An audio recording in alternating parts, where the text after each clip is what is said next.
prominent Senate Republican who traveled with Senator Obama on his trip to Iraq and Afghanistan and who later skipped the GOP convention has now answered the question so few have been willing to bluntly address. In our third story in the countdown, is Governor Sarah Palin ready to be president? Quoting, I think it's a stretch to in any way to say that she's got the experience to be president of the United States. That from Republican Senator Chuck Hagel of Nebraska. In an interview with the Omaha World Herald, Senator Hagel's assessment of Palin was unsparing. She doesn't have any foreign policy credentials, he said. You get a passport for the first time in your life last year. I mean, I don't know what you can say. You can't say anything. But he said more. I think they ought to be just honest about it and stop the nonsense about I look out my window and I see Russia, and so therefore I know something about Russia. That kind of thing is insulting to the American people. And he evidently had not even seen Governor Palin's performance at last night's town hall in Grand Rapids, Michigan.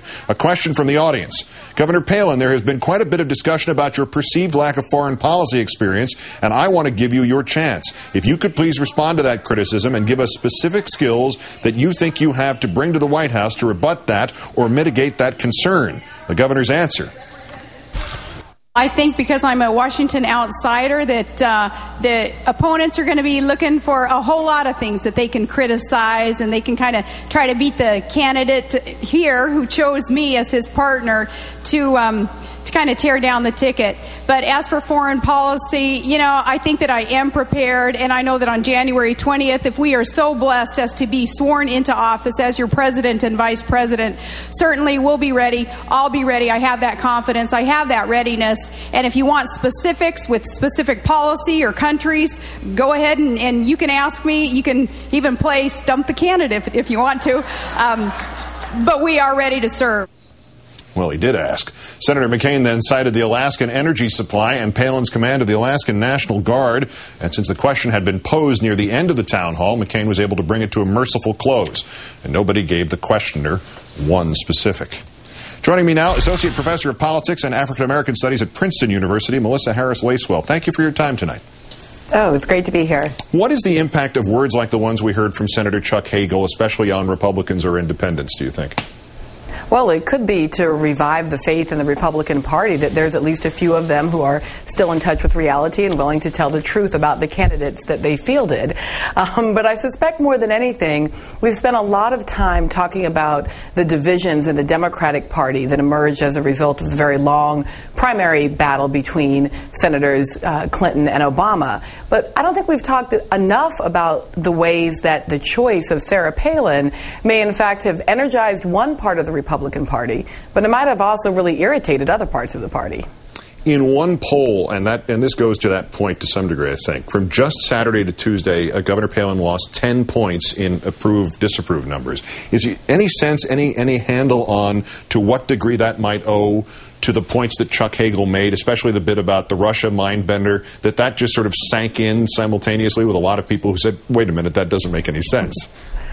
I mean, ultimately, I don't think it's Sarah Palin's lack of experience. It's her actual experience that has got voters, particularly independent voters, concerned. So when she first came on and she really read that teleprompter and gave a great speech, you know, there were a lot of Americans who were impressed by her capacity to show up and sort of be ready. But then over the course of the past couple of weeks, the information has come out that she does, in fact, have experience as an executive. And the decisions that she made as an executive demonstrate secrecy, divisiveness, a willingness to put her friends and colleagues in positions of power that they're not ready for. And that looks an awful lot like the Bush-Cheney White House and the kinds of decisions that were made there. So I don't think it's about her lack of experience. I think it's about her experience, the things that she, in fact, has done. But Senator Hagel had seemed to imply that the Republicans might have gotten, this team might have gotten some pass on the practical inexperience she would have internationally if they had just admitted it and worked around it in some way. Is he right about that? Is there some way around this, or is it a problem for them either the way they chose or this other more honest way?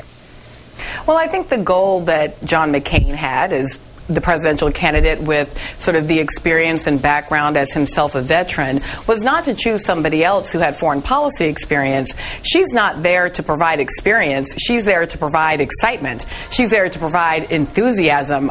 She's there to turn the media cycle away from what happened in Denver, that sort of astonishing moment of American history in Mile High Stadium, and move it instead towards a conversation about the GOP and what the GOP was up to.